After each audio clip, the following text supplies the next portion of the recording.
আসসালামু আলাইকুম। আমি advocate Imran, Bangladesh supreme court. আশা করি সবাই ভালো আছেন। ভূমি আইনের একটি গুরুত্বপূর্ণ টপিক আপনাদের সাথে শেয়ার করতে চাই। ভূমি অপরাধ প্রতিরোধ ও প্রতিকার আইন 2023।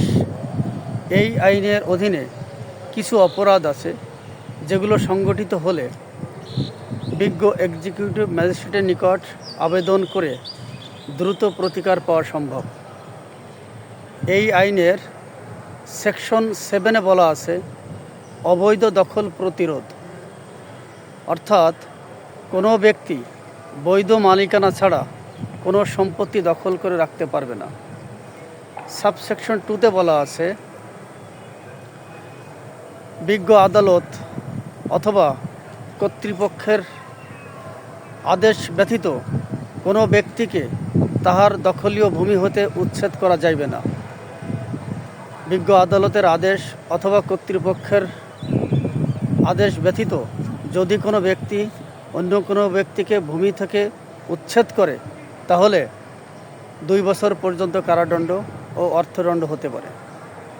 এই আইনের সেকশন 8-এ বলা আছে দখলচ্যুত ব্যক্তি দখল পুনরুদ্ধার সম্পর্কে, অর্থাৎ কোনো ব্যক্তি যদি কোনো ব্যক্তির দ্বারা তার দখল হইতে উচ্ছেদ হয় তাহলে বিজ্ঞ এক্সিকিউটিভ ম্যাজিস্ট্রেটের নিকট আবেদন করে সে তার দখল পুনরুদ্ধার করতে পারে।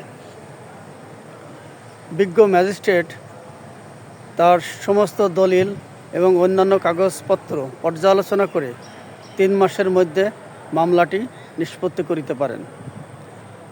কিন্তু এখানে উল্লেখ্য, উক্ত ভূমি নিয়ে যদি দেওয়ানি আদালতে কোনো মামলা বিচারাধীন থাকে তাহলে এই আইনের অধীনে উক্ত আবেদনটি প্রযোজ্য হইবে না।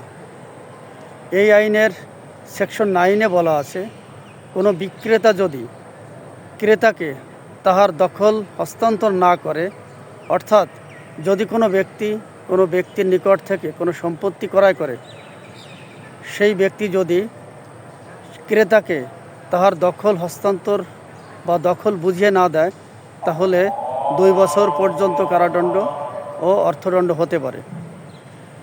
এই আইনের সেকশন 10-এ বলা আছে সীমানা বা ভূমির ক্ষতিসাধন, অর্থাৎ কোনো ব্যক্তির দখলীয় ভূমি যদি কোনো ব্যক্তি সেই ভূমির ক্ষতিসাধন, অর্থাৎ ভূমির কোনো চিহ্ন অপসারণ, ভূমি হইতে কোনো বৃক্ষ, কোনো ফসল ক্ষতিসাধন করে তাহলে এই আইনের অধীনে 2 বছর পর্যন্ত কারাদণ্ড ও অর্থদণ্ড হতে পারে। ভূমি অপরাধ প্রতিরোধ ও প্রতিকার আইনে কিছু গুরুত্বপূর্ণ ধারা আছে যে অপরাধগুলো সংগঠিত হলে থানা অথবা বিজ্ঞ আদালতে মামলা ফাইল করতে হয়। সে বিষয়ে পরবর্তী ভিডিওতে বিস্তারিত আলোচনা করব। আশা করি ভূমি অপরাধ আইনের কিছু প্রাথমিক ধারণা আপনারা পেয়েছেন। ভালো থাকবেন। আসসালামু আলাইকুম।